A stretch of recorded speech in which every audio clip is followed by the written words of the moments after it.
बाप आ रहे हैं, पिता आ रहे हैं, सीधा सब यानी उच्चारण होता है। और ये वो सब जो जय लगा हुआ है वो तो श्री है, यानी आदर सूचक शब्द। श्री गोपाल जी, तो जय ये लगा है गुरुदेव, अगर उसको भी हटा दीजिए इसको भी हटा दीजिए तो गुरु है। और आपकी किताबों में सब में लिखा, कैसे आप इसको काट दोगे? मैंने तो आदर सूचक शब्द का उच्चारण किया और कराया है। मैंने कभी नहीं आपसे कहा, कभी किसी ने नहीं सुना है कि मेरा नाम जय गुरुदेव। मैंने तो ये कहा वो प्रभु का नाम है और उसके अनंतों नाम। आप अरबों खरबों नाम रख दो तब भी वो बेनाम है।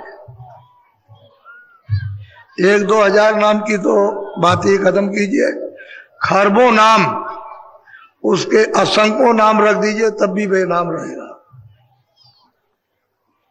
इसलिए आप क्यों शंका संदेह में पड़ते हैं? आदर सूचक शब्द का उच्चारण हमेशा करना चाहिए। सीधे सीधे किसी को गोपाल कह दो तो भद्दा लगता है,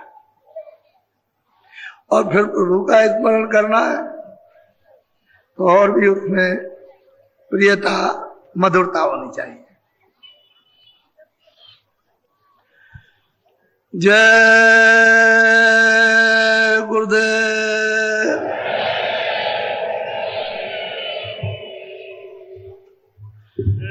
जय गुरुदेव नाम किसका? माता। अब इसमें किसी को संकोच नहीं करना चाहिए। हिंदू बोले परमात्मा का और मुसलमान बोले खुदा का, क्या बुरा है? भाषा ही है अपनी अपनी, और क्या है?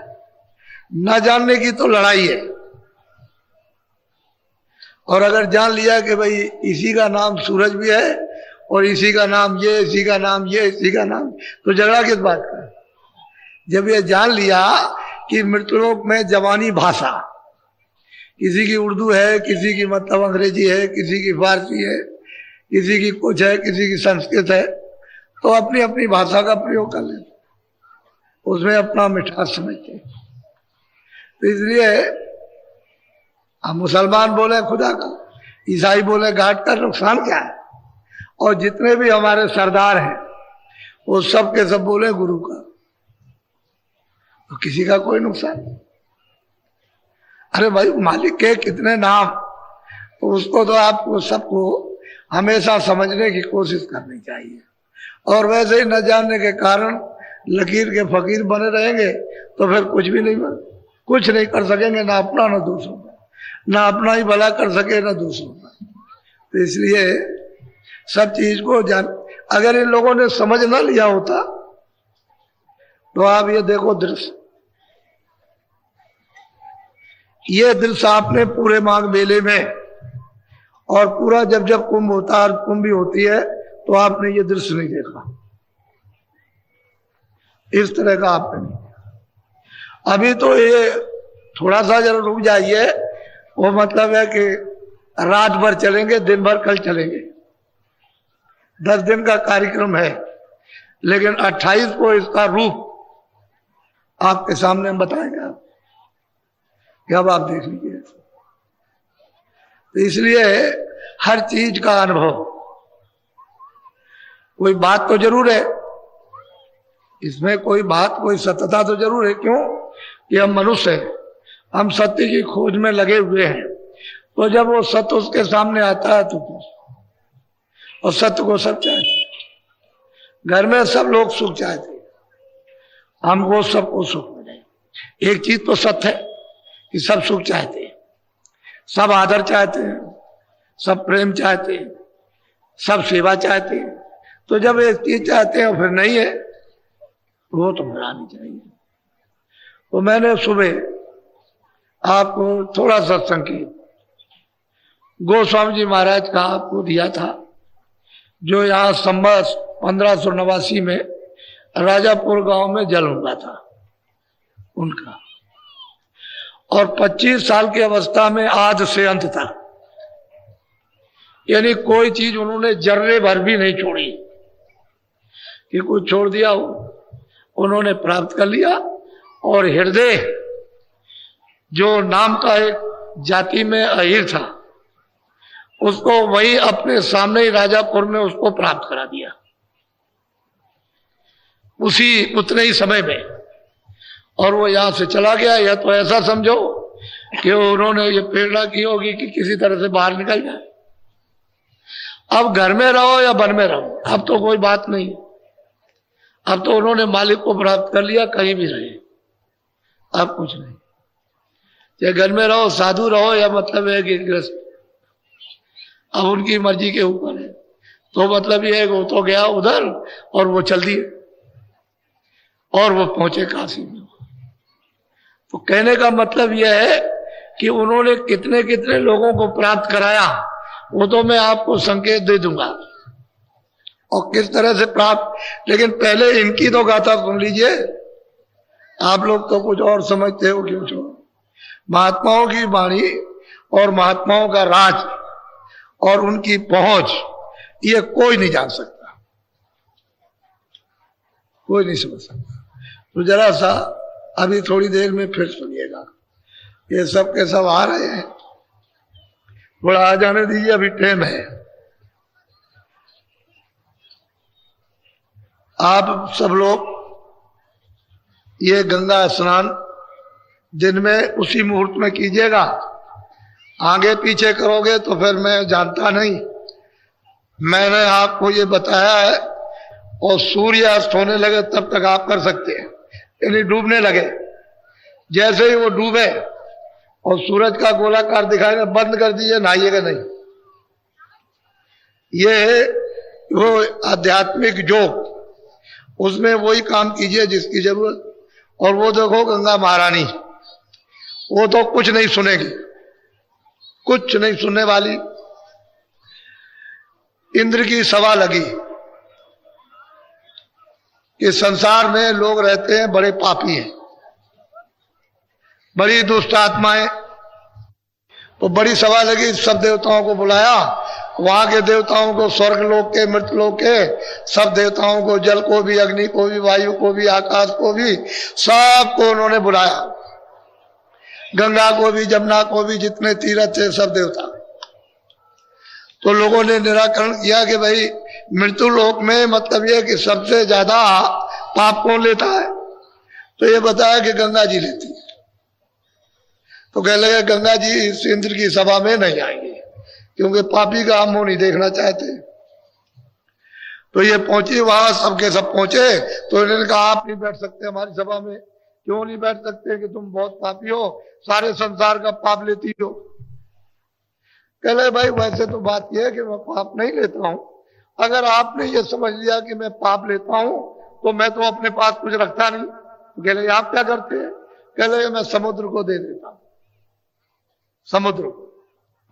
तो कह लगे समुद्र बड़ा पापी है कि सारे संसार का पाप ले लेता वो, तो उसको मतलब यह कि इसमें प्रवेश ना होने दिया जाए। अब वो समुद्र पहुंचे वहां, तो उन्होंने जब सुना कि हमको निकाल दिया सभा से, तो उन्होंने कहा कि भाई क्यों निकाला? कह लगे कि भाई तुम गंगा जी संसार का पाप लेती हैं और आपको दे देती हैं, तो आप सबसे बड़े पापी हुए। कह लगे भाई मैं तो कुछ रखता नहीं, मैं तो कुछ रखता नहीं। अगर मान लो कि गंगा जी ने पाप संसार का लिया, मुझको दे दिया, तो मैंने तो अपने पास कुछ रखा नहीं। तो आप क्या करते हैं? क्या मैं तो मेघों को दे देता हूं, मेघों को। तो कह लगे मेघ नहीं आएंगे। अब वो मेघ के ऊपर में कि यहां वो नहीं आएंगे सभा में। तो मेघ पहुंचे, उन्होंने कहा भाई हमको क्यों निकाल रहे हो? या आप मतलब ये कि गंगा जी संसार का पाप लेती है और समुद्र को देती है और समुद्र आपको दे देता। तो कह लगे भाई ये लेता तो कोई नहीं है, लेकिन अगर तुम ये समझते हो कि गंगा जी लेती है, समुद्र को देती है, समुद्र हम मेघों को दे देते हैं, तो हम तो कुछ नहीं रखते। कि लगे आप क्या करते हैं कि मैं तो संसार का पाप संसार में बरसा देता हूं, सब यही बरसा देता हूं, मैं तो मेरे पास तो कोई पाप रहता नहीं। तो कहने का मतलब यह है कि बात तो सत्य है, जो हकीकत है, जो सत्य है, वो तो हमेशा सत्य रहेगी। लेकिन आप जो प्रतिज्ञा करोगे स्नान करते समय कि मैं शाकाहारी रहूंगा, तो मैं उसको मालिक के दरबार में पहुंचाऊंगा कि इन्होंने प्रतिज्ञा की है कि मैं अब शाकाहारी रहूंगा, तो मतलब यह कि इनकी प्रार्थना प्रतिज्ञा स्वीकार की जाए। तो आपकी प्रतिज्ञा स्वीकार कर लेना, मालिक स्वीकार करेगा, मैं तो उसके पास पहुंचा दूंगा, वो कुछ नहीं करेंगी। वो तो आप उनके सामने ये समझ लीजिए कि मेरे सामने गंगा महारानी यह है और मैं उनके सामने स्नान करते हुए प्रतिज्ञा कर रहा हूं, और बीड़ी तंबाकू हुक्का सिगरेट पी सकता हूं, खा सकता हूं, लेकिन ऐसा कोई नशा नहीं कि जो हमारी बुद्धि पागल हो जाए। बस दो ही चीज तो रोक लो, और तो कुछ। तो आप इतना तो कम से कम आप अपने आत्म कल्याण के लिए, अपने जीवन को परिवर्तित बदलने के लिए और जीवात्मा को मुक्ति मोक्ष के लिए तो कुछ न कुछ चलते वक्त कुछ कर तो लीजिए। मैं तो आपकी सूचना उसके पास पहुंचा दूंगा, लेकिन गलती मत कीजिएगा, क्योंकि ये सुजोग ऐसा जोग पड़ा आध्यात्मिक, ये भौतिक जोग नहीं, आध्यात्मिक जोग है। तो इसी जोग के अंदर ये समय पड़ता था।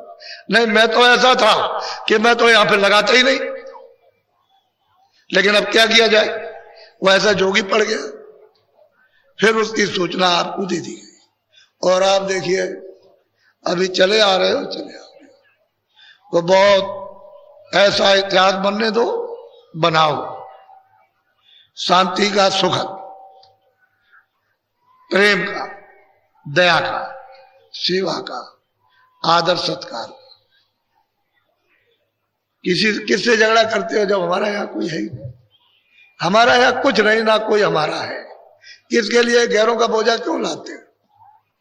ये गैरों का लाद लाद करके जो जमा पहाड़ों की तरह से कर लोगे, तो ये तो कर्म का कर्जा में ब्याज के आपको देना, उसका तो विधान बना हुआ पक्का।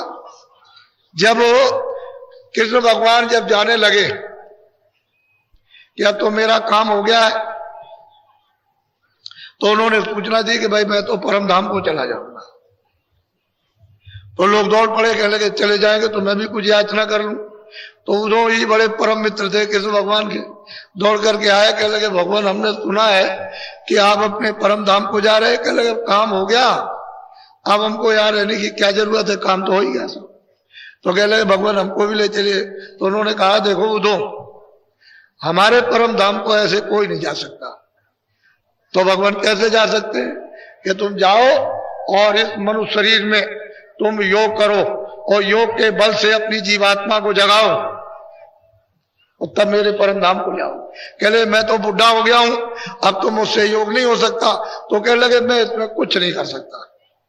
सीधा जवाब दिया उन्होंने, इधर उधर की कोई बात नहीं कही। लेकिन एक बात ये बता देता हूं कि मैं तुमको सुलभ रास्ता बताता हूं, अगर तुम ये खोज सको तो खोज लेना। तुम किसी संत से मिल लेना जो उसको प्राप्त कर चुका, उसको मिल लेना तो तुमको सहज मुक्ति और मोक्ष मिल जाएगी। ये उन्होंने सुलभ रास्ता उनके लिए बताया। अब वो खोज सके ना खोज सके तो उनकी बात है।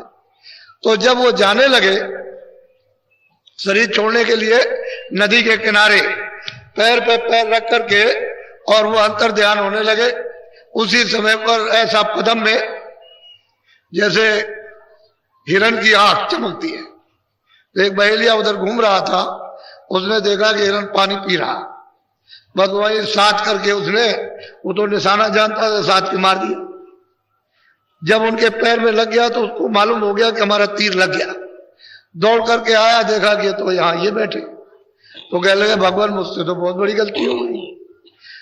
तो उन्होंने कहा कि नहीं, तुमसे कोई गलती नहीं हुई है, तुमने अपना बदला ले लिया। मैं रामा अवतार में आया था तो मैंने बाली को वृक्ष की ओट में मारा, तुमने आकर के अपना बदला ले लिया। तो उसने पूछा कि ये बदले क्या सबसे चुकाए जाते हैं? कह लगे सबको देना होगा। इसीलिए तो पांचों पांडवों को आदेश दे दिया गया कि मानो मारने की तुमको हत्या लग गई है, सीधे किसी को मत दिखाना और चले जाओ उत्तराखंड में, वहां बैतरनी नदी है और बहुत उसमें पानी ठंडा, उसी में एक एक करके गिर के गल के मार जाओ। सीधा आदेश दिया। कहते इधर कहीं भी मुंह मत दिखाना, और मैं आदेश दिए देता हूं कि ये परीक्षित है, दिल्ली के बाहर से घूम करके ले जाना, दिल्ली में अंदर होकर के नहीं, बाहर से घूम करके हस्तिनापुर, और इसको मतलब ये रात तिलक कर देना। जिस दिन रात तिलक होगा उसी दिन यानी द्वापर समाप्त हो जाएगा, कलयुग लग जाएगा। मैंने सब लोगों के प्रश्न का उत्तर एक ही बार दे दिया कि द्वापर खत्म होगा, कलयुग लग जाएगा, सीधी बात उन्होंने कही, और बस कह करके बस अंतर्ज्ञान हो गए, सीधा सीधा काम उठा। तो आपको यह जानना चाहिए कि अदले बदले ये कर्मों के सब में ब्याज के देने पड़ेंगे। अब महापुरुष अगर मिल जाए और उनकी कृपा उदय हो जाए तो इस जीव का छुटकारा हो सकता है, इनसे माफी मिल सकती है, नहीं तो कोई रास्ता माफी का नहीं है। उसके देश में विधान ही ऐसा बना है, कोई क्या करेगा, इससे छुटकारा नहीं हो सकता। तो मैं गोस्वामी जी महाराज के लिए बोलो जय गुरुदेव, जय गुरुदेव। आप बहुत चित्त लगाकर एकाग्र ध्यान करके मेरी तरफ देखना भी और सुनना भी और समझना भी। और वो गोस्वामी जी महाराज जब उन्होंने साधना शुरू की तो बताते हैं कि भाई मैंने साधना कैसे शुरू की। वो ये कहते हैं कैसे शुरू किया, बोलो जरा सुनिए आप। तुलसी ने रखे देखी निज नैना, कोई कोई शांत परखिए। गोस्वामी जी महाराज कहते हैं कि मैंने अपने निज नेत्रों से यानी दिव्य नेत्र से, ज्ञान चक्षु से, स्थल राही से मैंने जो कुछ भी निरखा मतलब देखा, तो कोई कोई संत बताएगा, नहीं तो सब नहीं, कोई बिरला कोई तुलसी निरख देख निज लेना। जो मैंने अपनी दिव्य ज्ञान चक्षु से देखा वो मैं अब वर्णन करना चाहता हूं, बोलो। जो कोई शांत अगम घटी घाई, चरण टेके पुण्य मांग। अब गोस्वामी जी महाराज कहते हैं कि भाई मैं कोई चीज नहीं ले आया। जो भी संत आए उन्होंने अगम गति को उन्होंने रखा, प्राप्त किया, बताया उन्होंने। कहते हैं मैंने उसको कैसे प्राप्त किया कि उनके चरणों में इसको रखा, आबाजी सिर को रख दिया और वो सूरज जो है उसको चरणों में जोड़ दिया। मैंने उनकी कृपा से, उनकी दया से ये चरण सिर टेक करके चरणों पर, और उनकी दया मिली तब कुछ कहा, बोलो। अब जीवन का कहो निबेरा, जासे मिटे भरम बस। अब कहते हैं भाई जीवों का कैसे छुटकारा होगा, ये जीव कैसे किनारे लगेगा और भरम इसका कैसे जाएगा, भूल भटक। अगर वो नहीं बताएंगे तो कैसे जा सकते, ऐसे नहीं जा सकता। भूल भटक तो तभी जाएगी जब उसके छुटकारे की जुक्ति बताएंगे, वह ऐसे नहीं जा सकता। अब मेरी तरफ देखो, ये दोनों आंखों के मध्य में ये सूरज जिसको रू कहते हैं, सोल, ये दोनों आंखों के मध्य में बीचों बीच में दरमियान में सेंटर में बैठी है। यह है शरीर का, इधर देखो इसकी शरीर की सीमा, इधर देखिए, और उधर में है स्वर्ग का नाका, इसके बिल्कुल बीच में बैठक है। वैसे अलग थलग बैठी है, लेकिन अब क्या किया जाए कि इसको दरवाजे पर बैठा दिया, इस शरीर के दरवाजे पर सीमा पर बैठा दिया। और जब कूड़ा कचरा पड़ा तो ऊपर कहा जो प्रकाश फैला हुआ था वो दब गया, वो नीचे फैल गया सुराखों में, ये आंख में, ये कान में, नाक में, इधर में मेरुदंड में, इस तरफ में कंठ में, हृदय में, नाभि में और गुदा चक्र में, इंद्रिय द्वार में, इधर फंस गया। उसी की वजह से ये चलता फिरता है। अगर प्रकाश सिमट जाए तो इधर कुछ नहीं है। इस तरह तो बीचों बीच में यानी दरवाजे पे बैठी हुई, लेकिन दरवाजे के बाहर है। दरवाजा उतनी देर के लिए बंद है जब तक कूड़ा कचरा लदा हुआ, पहाड़ों की तरह से लदा है, बस उतनी देर। अगर ये हट गया तो बिल्कुल अलग है, तभी तो पता चलता है, तभी वो देखे कि भाई ये शरीर क्या चीज है, नहीं तो कैसे देख सकती है। तो इन जीवों का छुटकारा, निपटारा किस तरह से मृतलोक से होगा, इनका भ्रम कैसे जाए, क्यों तो भ्रम में फंसे हुए। वहां मिल जाएगा, वहां मिलेगा, वहां मिलेगा, इधर उधर कहीं कुछ नहीं मिल रहा। वो तो दरवाजा, घाट तो यहाँ है, हरि का घाट, वो तो हरि की वो पौड़ी तो इधर है, और आप इधर उधर ढूंढ रहे हो। इधर कहीं भी नहीं मिलेगी किसी जगह, पूरब पश्चिम में। वो तो यहीं पर आपको आना, क्योंकि यहाँ निज नेत्र है, ज्ञान चक्षुति मिले तो यहाँ, ये बाहर तो है नहीं, बाहर तो ये चर्म आंखें हैं, तो ये बाहर से क्या है, तो ये देख रही है सब कुछ, उसको नहीं देख सकती, ना उसकी रचना को देख सकती। बोलो। जब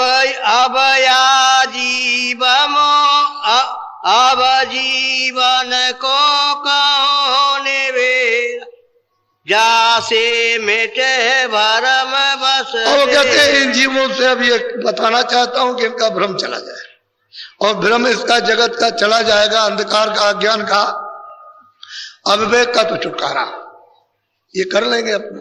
और जब तक ये भ्रम नहीं जाता है तो अज्ञान भ्रम है, उसमें कोई ज्ञान का तो नहीं, वो तो अज्ञान में इसमें जीव बेचारे मोह ममता में, काम में, क्रोध में, सब में फंसे पड़े हुए, और फिर ये लदे हुए बोझे से। अब बोझा कैसे उठेगा वो तो इनको पता नहीं है। इसके ऊपर 1000 का ड्रिल ला दो और मतलब ये 4000 ला दीजिए, ये तो लदे हुए, इनको क्या मालूम हो। अगर कहीं बोझा उतरने लगे और आपका उतर जाए फिर लदे तो पता चल जाएगा, लगे तो कितने झुक झुक से दबे पड़े। बोलो। जब या मोक्ष जीव की होई, मोक्ष जाने सतगुरु पद से। कहते हैं जीव की मुक्ति कब होगी, जब सतगुरु मिल जाएंगे। जिन्होंने सत्य को प्राप्त कर लिया वो जब इस संसार में मानव शरीर में मिलेंगे तभी इस जीव की मुक्ति होगी, दूसरा कोई रास्ता नहीं, कहीं भी किसी जगह नहीं। तो आप ममता, मोह में, लोभ में, लालच में, इसमें आप फंसे हुए तो आपको इसमें क्या पता चले। लेकिन जीव की मुक्ति तो जब ही होगी जब वो संत सतगुरु मिल जाएंगे जिन्होंने उस मालिक को प्राप्त किया, तब होगी, दूसरा कोई रास्ता नहीं। तो आपको तो उन्होंने आदेश दिया था कि महापुरुषों की खोज करना, तो आपने खोज किया। उसी रामायण में लिखा है कि भाई खोज करना, खोज करना, खोज करना, लेकिन कहीं नहीं खोज किया, फंस गए सब, इसी भ्रम में फंस गए। तो अब जीव की कैसे गति होगी। ये तो सीधा जा रहा, रास्ता खुल गया 4 खानों का, 84 लच्चियों का, बिल्कुल नीचे सीधा खुला पड़ा हुआ है, बस सीधा चला जाएगा, किसी को पता भी नहीं चलेगा। तुम कहते रहोगे कि मेरा बच्चा, मेरी बच्ची, और मेरा धन, और मेरा राज, मेरा पाठ। अरे बच्चा तेरा यहाँ कुछ नहीं है, यही तेरा नहीं जिसमें तू बैठा हुआ, यही किराए का मकान है, थोड़े दिन के लिए आपको मिला है, उसने आपको दे दिया ये कहकर मैं तुमको सब अधिकार देता हूं। तो अधिकार उसने पाप पुण्य के दे दिए, और उसने कहा देखो भाई ये भी अधिकार देता हूं कि जीवात्मा को जगा के वापस अपने घर में पहुंचाओ प्रभु के पास। तो आपने तो अपने अधिकार का उपयोग किया नहीं, भाई इस भ्रम में फंस गया। बोलो। सतगुरु संत कंज में वासा, सूरत लाई जो। अब वो कहते हैं नीलगिर पर्वत है, वहां कहते हैं कंज, श्याम कंज, यानी श्याम सफेदी। कहते हैं वहां सतगुरु का वासा है। कहते हैं अगर कोई सूरत वहां ले चले, ला करके नीलगिर पर्वत पर पहुंचा दे, तो इसका मतलब ये कि हो गया किनारा, किनारे पर आ गया। जब तक इस बैठक में, जब तक महापुरुष नहीं मिलता है और उसकी जरूरत वहां बैठक नहीं बनाती है, तब तक मतलब वो नहीं मिलेगा, तो आप कैसे पहुंचोगे। वो तो नीलगिर श्याम कंज कहते हैं, वहां सतगुरु का द्वार है, दरवाजा है, और वहीं से तो उसे सब कुछ मिलेगा। वो तो डोरी लगी हुई है, ऊपर की आई हुई डोरी पड़ी हुई है सामने, बिल्कुल सामने डोरी पड़ी हुई है। और चरण कमल का एक शीशा है बहुत बड़ा, यानी शीशा, उसमें अपना रूप दिखाई देता। लेकिन कब दिखाई देगा? जब ये कूड़ा कचड़ा हट जाएगा और उसको देखेगी तब वो कहेगी अरे भाई मैं तो अरूप हूं, मेरा रूप तो सच्चित आनंद स्वरूप है। यहां ऐसा रूप किसी का नहीं। इतनी ये सूरत, ये जीवात्मा इतनी सुंदर, इतनी खूबसूरत है कि जिसका वर्णन नहीं हो सकता। कहते हैं उधर जो आएगा वो नीलगिर पर्वत पर, और वो श्यामकंद जिस गुरु की वहां बैठक है वो आएगा तब इसका छुटकारा वहां होगा। ऐसे नहीं हो सकता। बोलो। श्याम कंजलीला गिर सोई, तेरा पारे मान जाने गोस्वामी जी महाराज कहते हैं कि नीलागिर पर्वत है और बहुत छोटा दरवाजा, इतना छोटा है सुई का रोजक, उससे भी छोटा है, और वो दरवाजा दिखाई देता है। कहते हैं वो नीलगिर पर्वत है श्यामखंड, यानी श्याम सफेदी, श्याम सफेदी, उसी को श्यामकंज कहते हैं। ये नीलगिर पर्वत है और दरवाजा बहुत छोटा, और वो दरवाजा है बंद। जब तक कोई भेदी उसको न जाने तब तक कैसे आप उधर जा सकेंगे? वो तो बंद है बिल्कुल एकदम से। बोलो।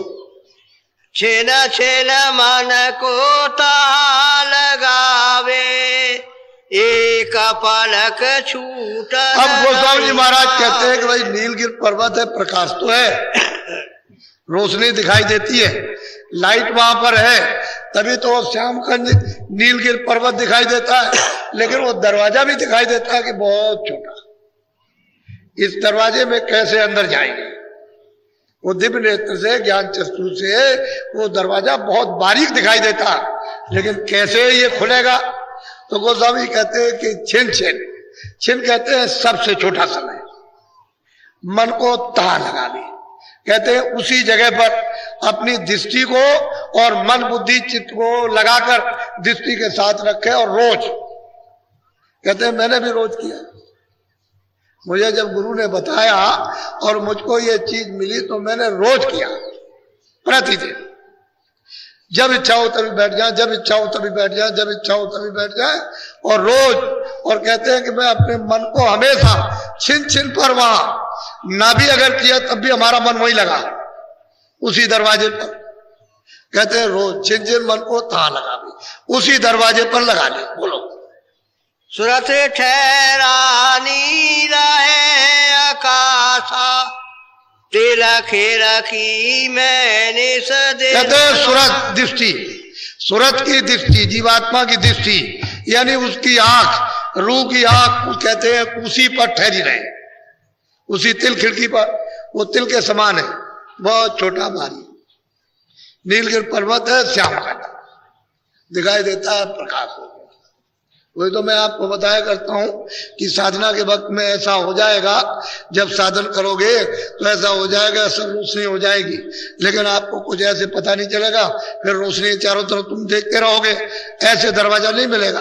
वो तो दरवाजा मिलेगा जब तुम एक जगह अपनी आंख को रोकोगे और मन बुद्धि चित्त को वहां ठहराओगे दृष्टि के साथ, तो दरवाजा, मतलब वो तो तिल तो दिखाई देगा, उसी प्रकाश में तिल दिखाई देगा, लेकिन उसी जगह पर अपनी दृष्टि को रोक देना, उसी जगह जमा देना। तो दृष्टि जो आपकी इस तरह से हिलती है ऐसे करके, तो धीरे धीरे करके रुक जाएगी। बोलो। गगन द्वार दिखे एक तारा, अनाद नाद सुने। अब वो कहते हैं कि उसमें से जब सुराग होगा तो कहते हैं उधर गगन दिखाई देगा, आकाश, आकाश दिखाई देगा, उसमें कहते हैं तारा चमकेगा, छोटा सा। वैसे यहां बताने के लिए तो छोटा है, वैसे तो बड़ा है। ये चमकेगा, जैसे वो तारा चमकेगा आपको उस गगन में दिखाई देगा एक ही तारा, तो अनहद नाद, यानी उधर से आवाजें आना शुरू हो जाएंगे और आपको सुनाई देगी। बाजे भी बजेंगे, गाने भी होंगे, और विभिन्न भांत के बाजे, विभिन्न भांत के गाने, और बहुत मीठे और बहुत प्रिय, यानी उतना खिंचाव होगा उनकी तरफ में, इतना रस होगा कि आपका मन उसी में भर जाएगा। उसी गाने और बाजू में। तो गगन द्वार एक तारा दिखाई देता, इनमें बहुत से लोग बैठे दिखाई देता, इसी में नर नारी इसमें बैठे हुए बहुतों को दिखाई देता। लेकिन आपको मतलब कैसे मालूम होगा? ये ऐसे ही चलेगा भगे में, इनको तो बियाबान जंगल में ले जाओ, वहां भाग जाएंगे, ये ऐसे नहीं भगे। तो वो बता रहे हैं कि भाई मैंने जो गुरु ने मुझको बताया था कि तुम इस तरह से करना, देववाणी आकाशवाणी कलमा आए थे, उनकी आवाजें सुनाई देने लगी।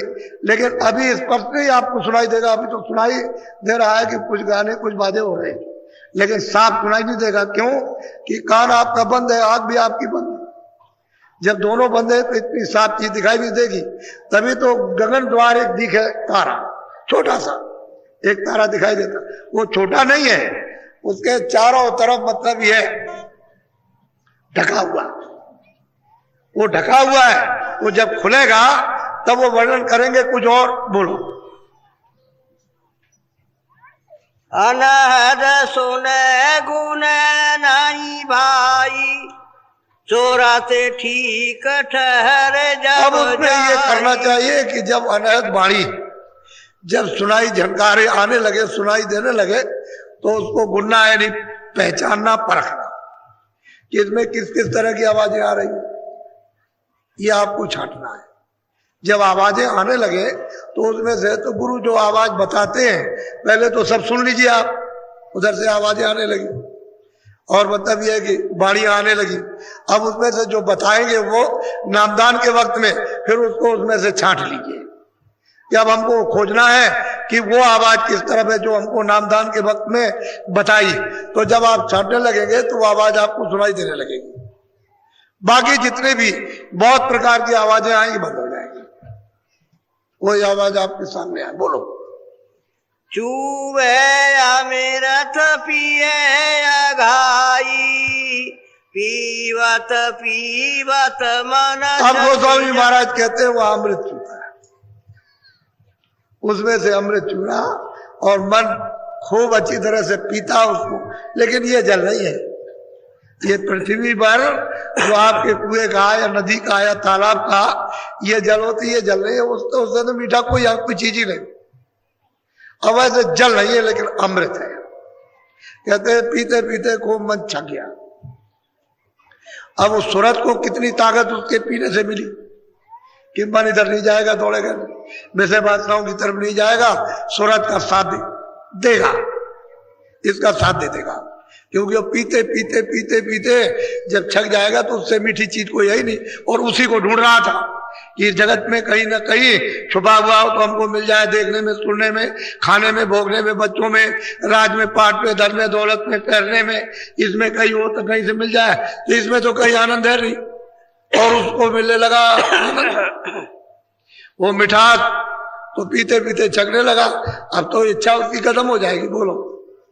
सूरत साथ सांद ठहराई, तब मन स्थिरता। कहते हैं कि सूरत को कब स्थिरता मिलती है? जब मन बुद्धि चित्त साथ दे। अगर मन बुद्धि साथ चित्त साथ नहीं देगा तो इधर कारोबार में, इधर में खेती दुकान में, लड़ाई में, झगड़े में इसमें भागते रहेंगे। तो इन्होंने तो पर्दा इकट्ठा किया, इनकी तो गंदगी इकट्ठी की हुई है जो जीवात्मा में लदी है।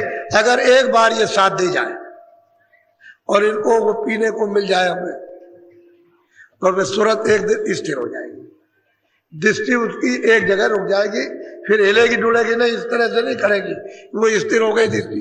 तो गोस्वामी जी महाराज कहते हैं कि मन ने जब अमृत को पिया खूब छक करके तो दृष्टि एक हो गई। अब दिव्य दृष्टि हो, ज्ञान दृष्टि, तीसरा नेत्र खुल गया। बोलो। सूरत ठहरे द्वार जिन पकड़ा, मन अपंग हो ईमान। कहते हैं कि जिस किसी ने भी यानी सूरत से ये द्वार पकड़ लिया, अमृत पी करके मन अपंग हो गया, भागदौड़ इसकी बंद हो गई, बगैर शब्द के कब्जे में आ ही नहीं सकता। चाहे लाख उपाय करो, रात और दिन करो, रात दिन पाठ करो, रात दिन जाप करो, लेकिन बिना शब्द के, बिना नाम के, बिना झनकारों के, ये बगैर अनैधनाथ के मन कभी बस में आ ही नहीं सकता, उसके बस में उपाय ये है ही नहीं। तो इनके इधर उधर थोड़ी देर तो समझ लिया कि रुक जाएगा, लेकिन फिर भाग खड़ा हुआ, ऐसे नहीं रुकता।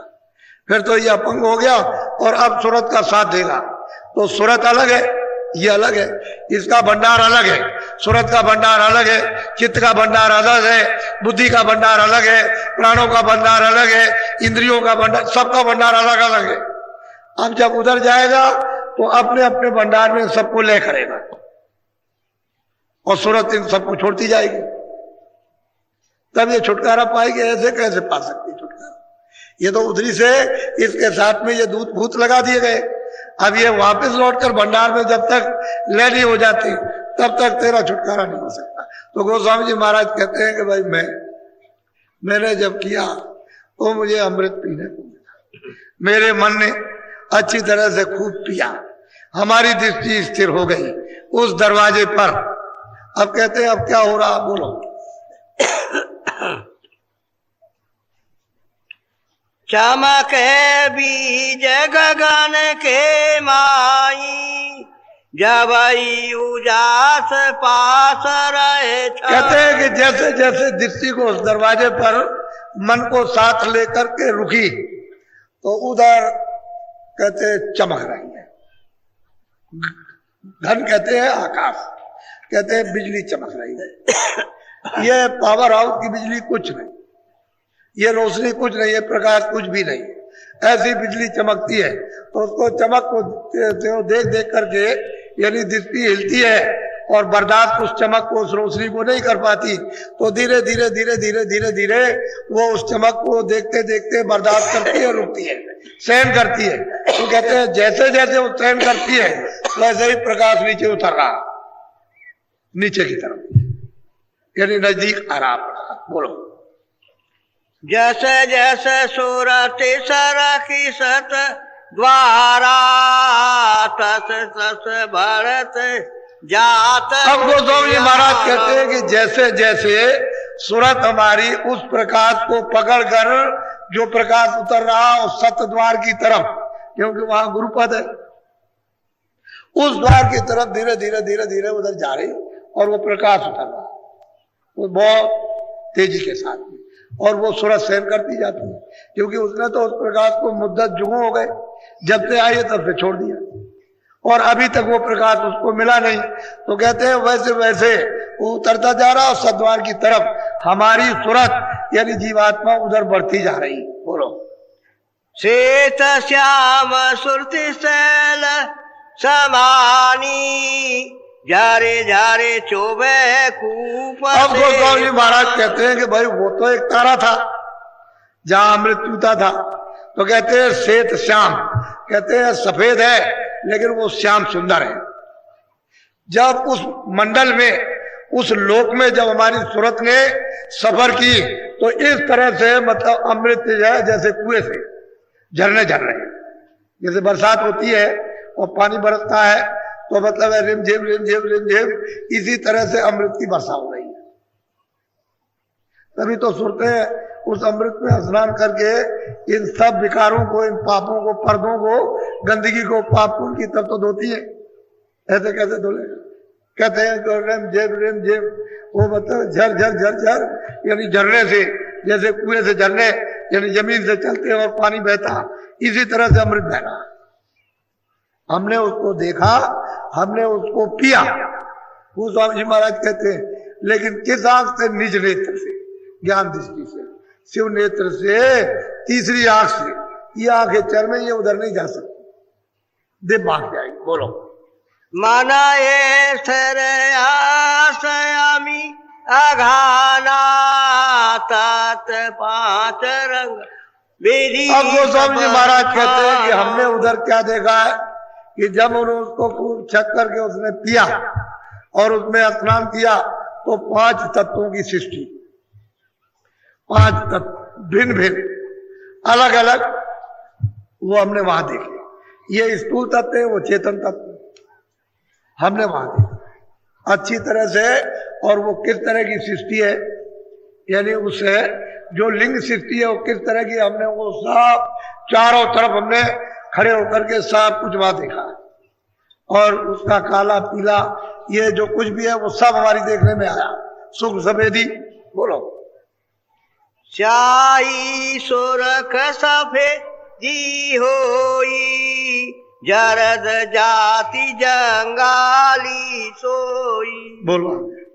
तेली ताल तरंग बखानी, मोहन मुरली बजे। कहते हैं ऐसा ताल यानी मृदंग, गरज, घम घम गरज, जैसे बादल आते हैं जोर के कड़कड़ कड़कते हैं, ऐसे उसकी आवाज हो रही है।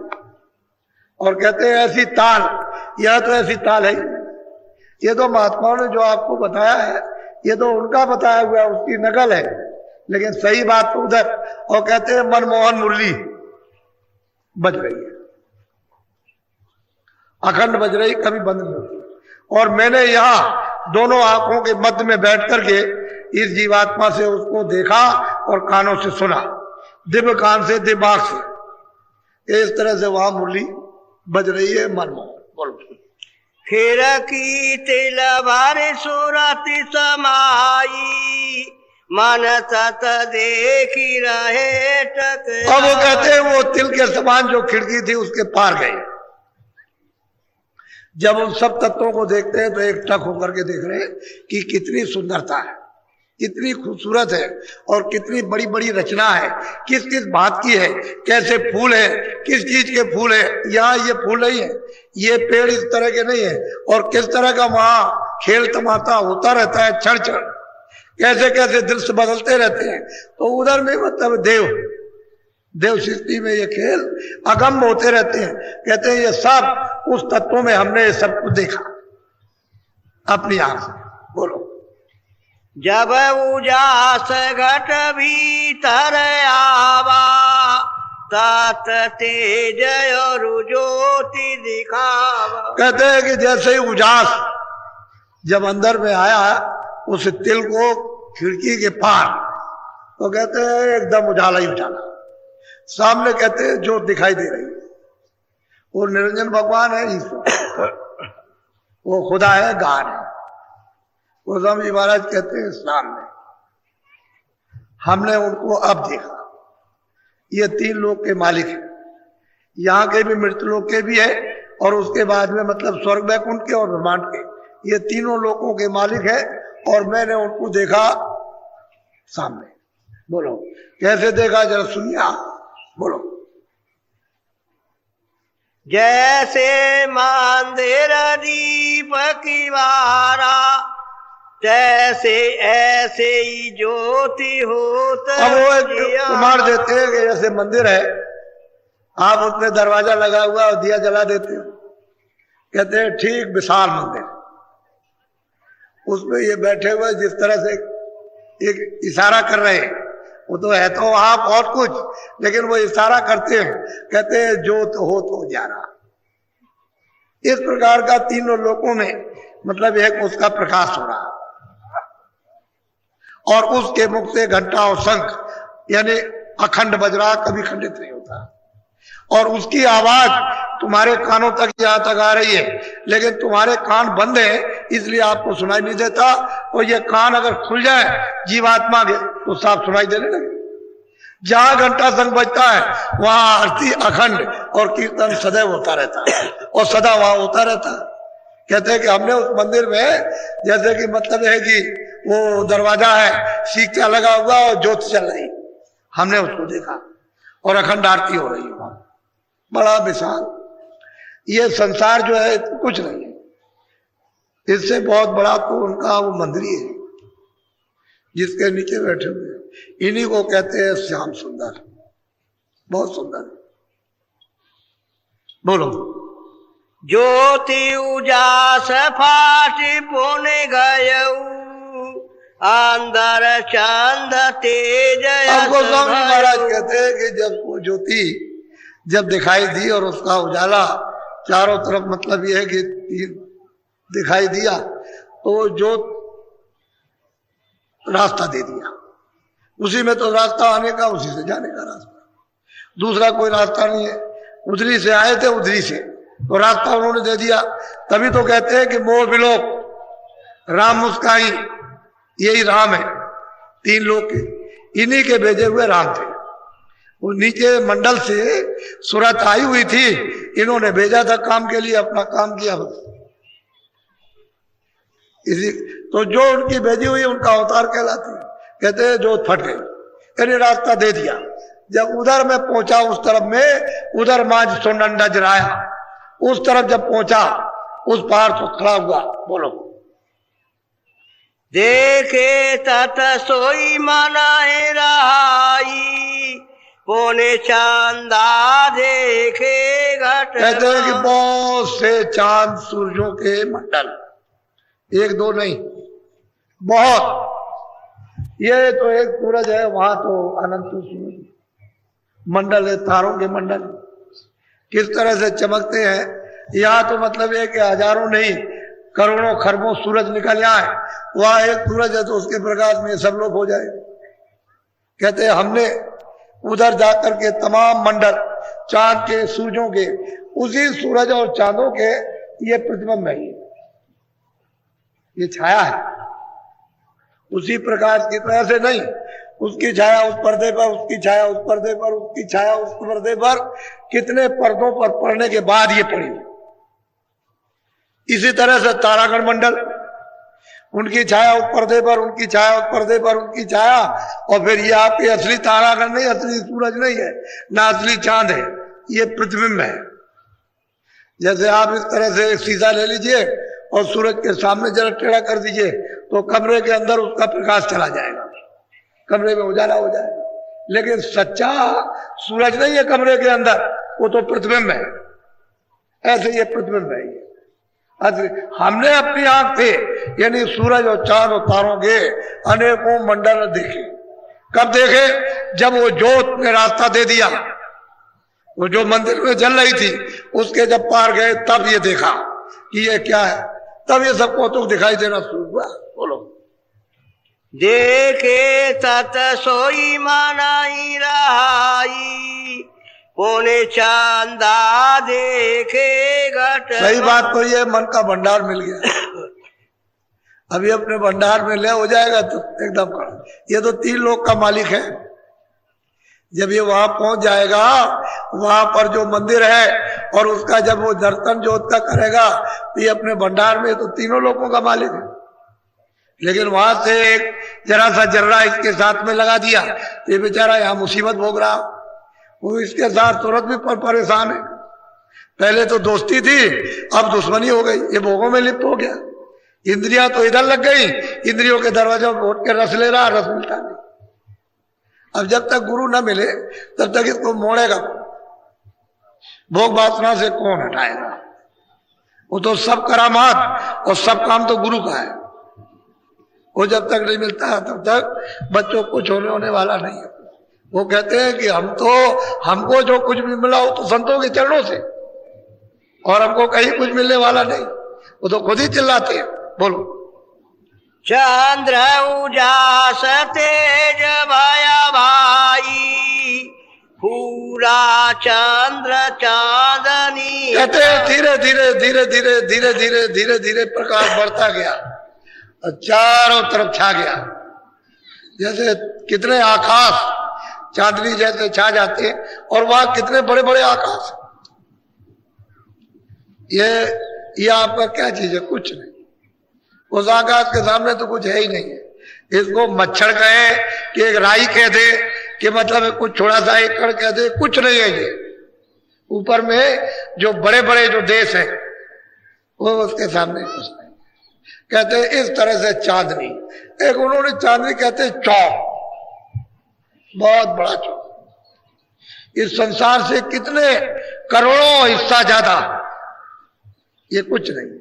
कहते मैंने जाकर के उसको देखा। बोलो। सूरत देखी रहे ठहराई, जो उजियास बढ़त जिमि जाई। अब सूरत उसको सूरत देखती है अपनी आंख से, दिमाग से, और प्रकाश बढ़ता चला जा रहा, तेजी से उतर रहा प्रकाश, बहुत प्रकाश उतर रहा। मंडल दिखाई दे ही रहे, प्रकाश उतर ही रहा, वहां तो कोई अंधेरा तो है नहीं, अंधेरे का तो नाम ही नहीं है वहां, उधर तो अंधेरा है ही नहीं। अंधेरा तो बस इतना ही है, ये जो हृदय में कूड़ा कचरा यही अंधेरा, जैसे ये कूड़ा कचरा आ रहा है यही अंधेरा खत्म, क्योंकि इसकी आंख खुलेगी तो उजाला तो यही हो गया, ये इसका हृदय ही चम चम चम चम चमकेगा, उधर अंधेरा नहीं, कहीं भी अंधेरा नहीं उधर। वो कहते हैं जैसे जैसे सूरत उसको देखती है वैसे ही प्रकाश बढ़ता चला जा रहा। बोलो।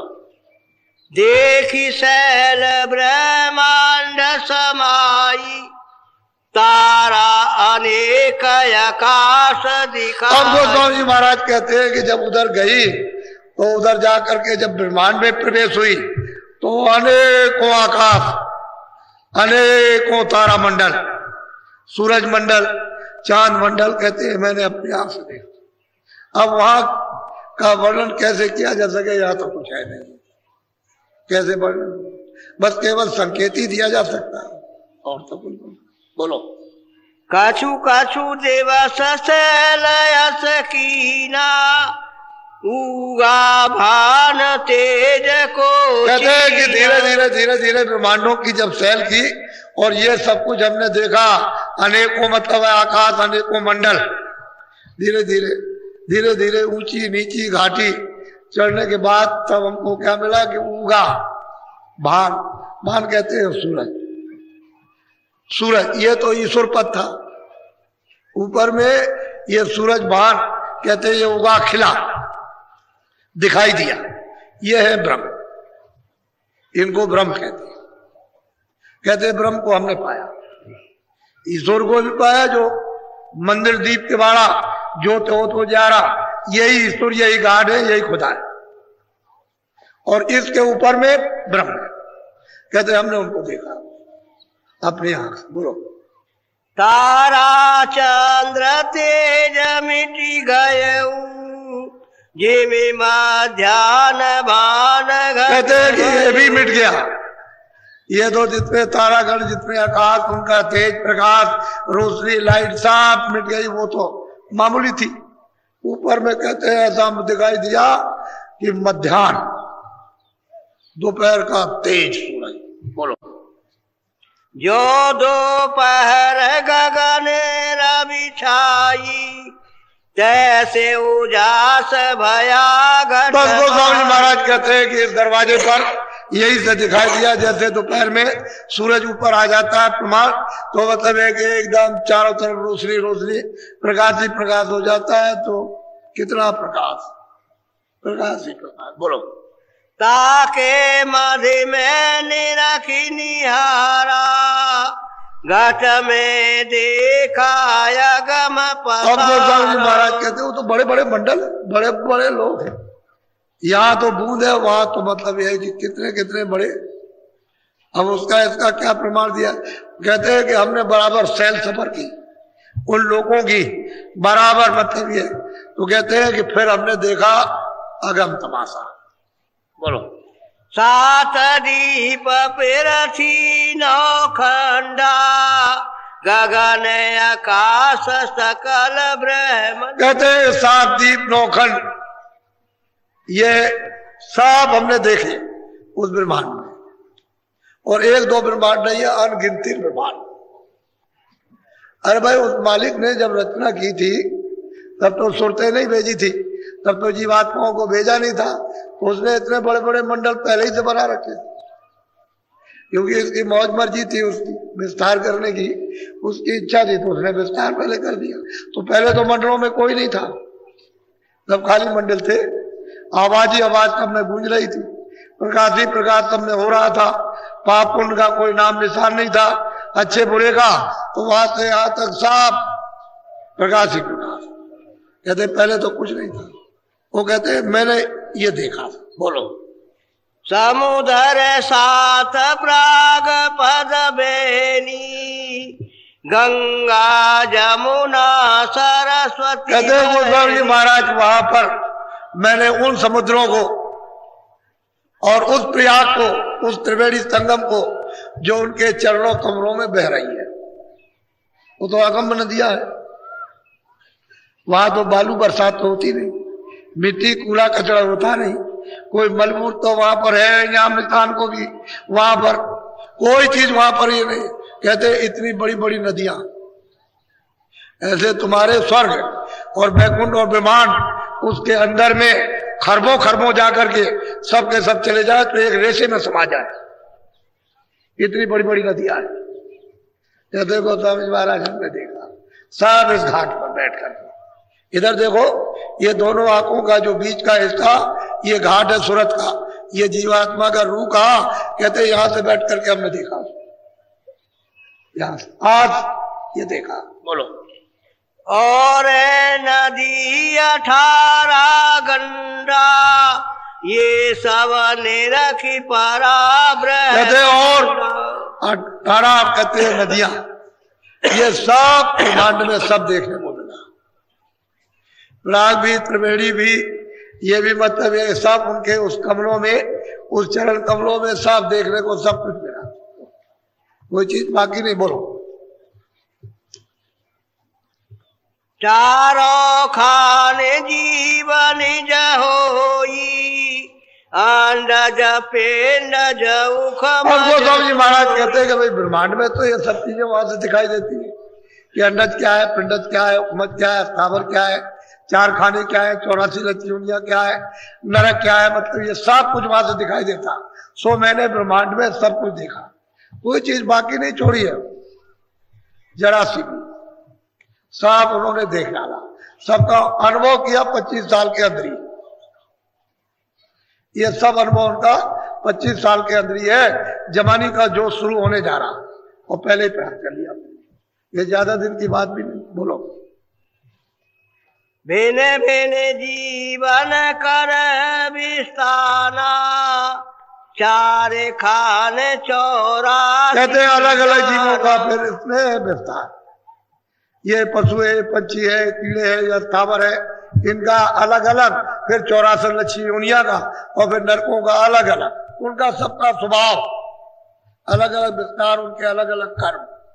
ये कहते हैं हमने सब वहां देखा। बोलो। और पहाड़ नारे बहु तेरा जो ब्रह्मांड में जीव बसे। कहते हैं यहां भी देख लिया और जो जीव ब्रह्मांड में जो बसे हुए, जो वहां खचाखच ये सुरते हैं जीवात्मा, उनको भी देखा, इधर भी देखा उधर भी देखा। ना स्वर्ग बचा, न बैकुंठ बचा, न ब्रह्मांड बचा, न विष्णु बचे, न शिव बचे, न शंकर बचे, न अध्यात्म शक्ति बची और न ईश्वर बचे, न माया बची, न वो मतलब है कि ब्रह्म बचे। कहते हैं सब मैंने देखा अपनी आंखों से। बोलो। काछु काछु देवस शैलयस कीना तीने लोक भीतर में। कहते हैं कि ये सब कुछ मैंने 3 लोग, ये भी मैंने देख लिया और 3 लोग के परे जब ये कहते हैं सैर सफर करते रहे, सब लोगों में घूमते रहे, तो ये हमने सब देखा। और ये 3 लोग का सब अब इसके परे है, ये तो पिंड लोग है, इसके ऊपर अंड लोग है, फिर उसके ऊपर में ब्रह्मांड लोग है और उसके बाद तब पार ब्रह्मांड पूर्ण होगा। बोलो। जो जग घट घट माही समाना घट घट जग जीव माही जा। कहते हैं कि भाई जिस तरह से जीवात्माएं मनुष्यों की मंदिर में बंद की गई है तो ये तो गलीच और मैली हो गई, लेकिन ऊपर में जो है जीवात्माएं जो वहां रहती है वो तो प्रकाश में, वो तो रोशनी में, वो तो सबके लिए वहां तो ये कोई जन्म और मरण इस तरह का नहीं है जैसे आपको, लेकिन वहां उसकी अवध है, 1 लाख बरस की है, 2 लाख बरस की है, 50,000 की है, 20,000 की है, इस तरह से अलग अलग मंडलों में उनकी अवध है कि इतने दिन तुम यहाँ रहो और इस सुख को भोगो और भोगने के बाद फिर नीचे चलो, यहाँ मृतलोक में आ जाओ। तो वहां भी नहीं टिक सकते, यहाँ भी नहीं टिक सकते, फिर आप ब्रह्मांड में भी नहीं टिक सकते क्योंकि वहां की भी अवध है। इतनी मेहनत करने के बाद कहते हैं रहे तुम उसी जाल में, फिर लौट के आ जाओगे, फिर जन्मोगे, फिर मरोगे और फिर कर्मों के बंधन में बंधोगे और फिर 84 जाओगे, नरकों में जाओगे। बात तो वही है। कहते हैं ये हमने सब देखा। बोलो। ऐसे कई दिन बीत सिराने एक दिवस गए अधर ठाकुर स्वामी ठिकाने। महाराज कहते हैं इस तरह से बहुत दिन बीत गए देखते देखते और सब कुछ समझते समझते ये सब एक दिन क्या हुआ कि हमारी सूरत चढ़ गई इसके परे, वो उधर चली गई। कहते हैं जो अधर का जो उसका मतलब आधार था उसको पकड़ा, उधर उधर कहा था, उधर से आवाज आई और आबादी को पकड़ के जाते हैं सब लोग, नाम को ही पकड़ के चढ़ना, दूसरा और कोई रास्ता नहीं, उसी को पकड़ के चढ़ गए। बोलो पर्दा दूसर फोड़ी उड़ानी, सूरते सुहागे ने भैया। कहते हैं कि पर्दा ये दोनों उसने तोड़ दिए, मृतलोक का भी तो खत्म हो गया, फिर उसने मतलब यह है कि अन्य लोक का भी और ब्रह्मांड का भी पर्दा तोड़ दिया। अब ये पार ब्रह्मांड की तरफ गई। बोलो शब्द सेंध में जाई सिरानी, आगम द्वार खिड़की नियम। कहते हैं कि शब्द सिंध है, यानी शब्द का समुद्र है, आवाज का समुद्र है, देववाणी का समुद्र है, ब्रह्मवाणी का समुद्र है, आवाज ही आवाज।